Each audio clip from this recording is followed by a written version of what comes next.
کہتے ہیں کہ کلچر معاشروں کو زندہ رکھتی ہے۔ کسی معاشرے کی قدریں، رسم و رواج، رہن سہن یعنی زندگی کا ہر پہلو ایک نسل سے دوسری نسل کو منتقل ہوتی ہے۔ اس لیے اچھے اور بڑے معاشرے اپنے کلچر کو مرنے نہیں دیتے، بلکہ اس کو اور مضبوط کرنے کی کوشش کرتے ہیں۔ یہ کلچر ہی ہے جو کہ ہمارے سروائیول کے لیے ٹول کٹ کے طور پہ کام کرتی ہے، جو کہ ہر معاشرے کی بنیادی ضرورتوں میں سے ایک ہے۔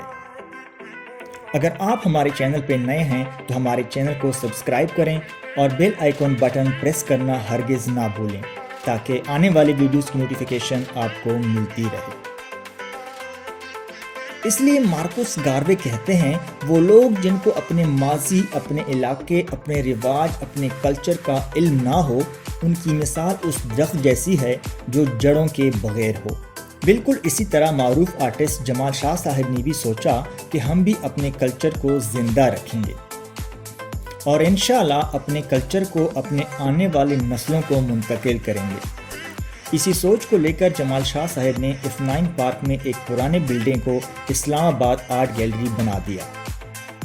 6 فروری کو اس کا افتتاح بھی کیا۔ افتتاح کے موقع پر نامور آرٹسٹوں اور فنکاروں نے شرکت کی اور اسلام آباد کے آرٹ گیلری کی افتتاحی تقریب کو 4 چاند لگائے۔ اس بلڈنگ کو ہانٹڈ پلیس بھی کہا جاتا رہا اور کچھ لوگوں نے تو اس کو آسیب زدہ بھی قرار دیا تھا، لیکن خیر پہلے ہم یہ بات کرتے ہیں کہ یہ ہانٹڈ پلیس اسلام آباد آرٹ گیلری کیسے بنا۔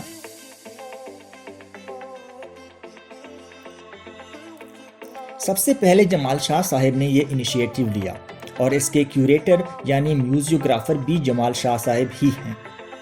اس خوبصورت بلڈنگ کی آرٹ گیلری کے لیے ساری ڈیزائنیں انہوں نے خود کی، جبکہ یہ بلڈنگ خود بھی بہت خوبصورت ڈیزائن کا بنا ہوا ہے۔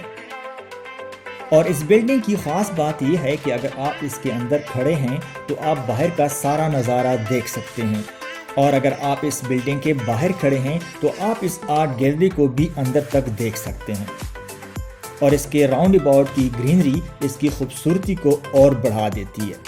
پہلے مرحلے میں یہاں 21 آرٹسٹوں کے فن پارے رکھے گئے ہیں اور مزید فن پارے بھی رکھے جائیں گے، لیکن کچھ شوکیس میں فی الحال کچھ پرانی تصاویر رکھی گئی ہیں جو کہ اسلام آباد کی پرانی یاد تازہ کر دیتی ہیں، جن میں پرائمری اسکول اپارا، پارلیمنٹ ہاؤس وغیرہ نمایاں ہیں۔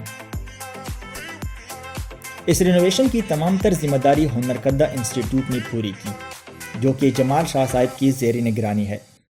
جمال شاہ صاحب کی انتھک محنت کے بعد CDA کو بھی نہیں بلایا جا سکتا، کیونکہ اس پورے پروجیکٹ کی مالی معاونت چیئرمین CDA نے کی۔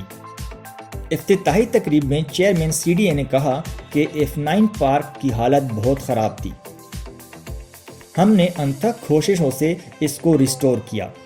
اس کے علاوہ پورے شہر کے اسٹریٹ لائٹس کے اوپر بھی بہت کام کیا، لیکن میرے خیال میں کسی شہر کی ایڈنٹیٹی کے لیے یہ سب کچھ کافی نہیں ہوتا، بلکہ کسی شہر کی کلچرل ایڈنٹیٹی بہت ضروری ہوتی ہے۔ کلچرل ایڈنٹیٹی کے بغیر کوئی شہر اپنا مقام نہیں بنا سکتا۔ میں چاہتا ہوں کہ اسلام آباد نہ صرف خوبصورت شہر ہو بلکہ یہ کلچرلی بھی رچ سٹی ہو، اور اس آرٹ گیلری کو چلانا سرکار کا کام نہیں بلکہ یہ آرٹسٹس ہی بہتر چلا سکتے ہیں۔ آج سے کچھ عرصہ پہلے اس بلڈنگ کی حالت انتہائی خراب تھی اور لوگ اس کو ہانٹڈ پلیس بھی کہتے تھے، جبکہ ایک بار اس میں کسی ہارر فلم کی شوٹنگ بھی ہوئی تھی۔ بلکہ کچھ لوگ تو کہتے ہیں کہ لوگ اس کے قریب نہیں آتے تھے، کہتے تھے کہ یہ آسیب زدہ بلڈنگ ہے، یہاں جن بوت ہوتے ہیں۔ لیکن اب یہ اسلام آباد آرٹ گیلری ہے۔ اس کا افتتاح ہو چکا ہے اور دیکھنے کے لیے یہ صبح 11 بجے سے شام 5 بجے تک کھلا رہتا ہے۔ ہماری دعا ہے کہ اللہ اسلام آباد کو شاد آباد رکھے اور اس کی خوبصورتی اسی طرح بڑھتی رہے۔ خدا حافظ۔